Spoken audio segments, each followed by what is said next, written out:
যতদিন পর্যন্ত আমরা হজ করতে পারছি না ততদিন পর্যন্ত আমরা কিছু আমলের মাধ্যমে হজ এবং উমরার সওয়াব লাভ করতে পারি। হজ করার যে আসল মর্যাদা, প্রকৃত মর্যাদা, সেটা তো হজ করার মাধ্যমেই শুধু লাভ হবে। কিন্তু আমরা আজ এমন 5টি আমলের কথা জানবো, যেই 5টি আমল আমরা আমাদের নিজ জায়গায় বসে যদি করি, আল্লাহ রাব্বুল আলামিন এই আমলগুলোর বিনিময়ে হজ করে যে পরিমাণ সওয়াব আমি পেতাম, আমার অ্যাকাউন্টে, আমার আমলনামাতে ওই পরিমাণ সওয়াব আল্লাহ তাআলা লিখে দিবেন। তাহলে যারা হজ করতে পারছি না তারা হজ করার জন্য তো চেষ্টা করবই, তার পাশাপাশি এই আমলগুলো যদি করি, আমরা আশা করব আল্লাহর কাছে যে আল্লাহ তাআলা হাজী সাহেবদের হজের মাধ্যমে যে সওয়াব লাভ করেন, আল্লাহ তাআলা আমাকেও মাহরুম করবেন না, আমাকেও তাদের মতো সওয়াব দান করবেন।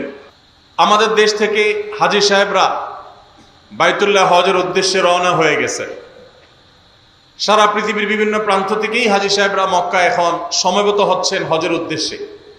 হজের মৌসুম শুরু হয়ে গেছে। অনেক হাজী সাহেবরা ইতোমধ্যে মক্কায় পৌঁছে গেছেন, আবার অনেকে খুব শীঘ্রই ইনশাআল্লাহ মক্কায় পৌঁছে যাবেন।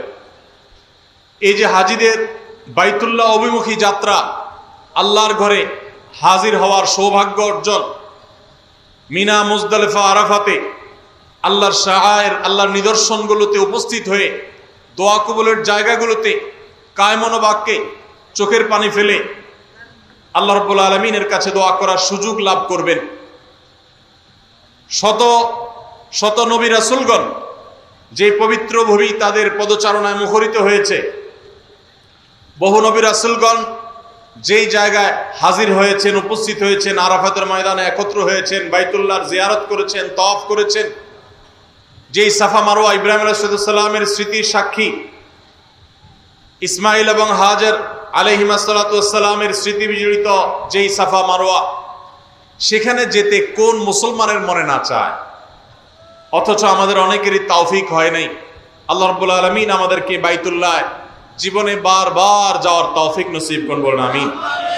ভাইরা আমার, হজ এবং উমরার যে ইবাদত, এই ইবাদত যাদের করার তৌফিক হয়েছে, যাদের করার সৌভাগ্য হয়েছে, যাদের খুশনসিব হয়েছে, তারাই বলতে পারবেন যে এই ইবাদত কত প্রেমময় ইবাদত, এই ইবাদতের তৃপ্তি কত অতুলনীয়, এর স্বাদ কত অবর্ণনীয়।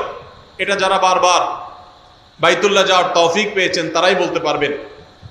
ভাইরা আমার, পৃথিবীর কোনো দর্শনীয় স্থান, পৃথিবীর কোনো দেখার মতো জায়গা একবারের বেশি দ্বিতীয়বার মানুষের দেখতে যেতে আর ইচ্ছা করে না, ওই জায়গা আর টানে না।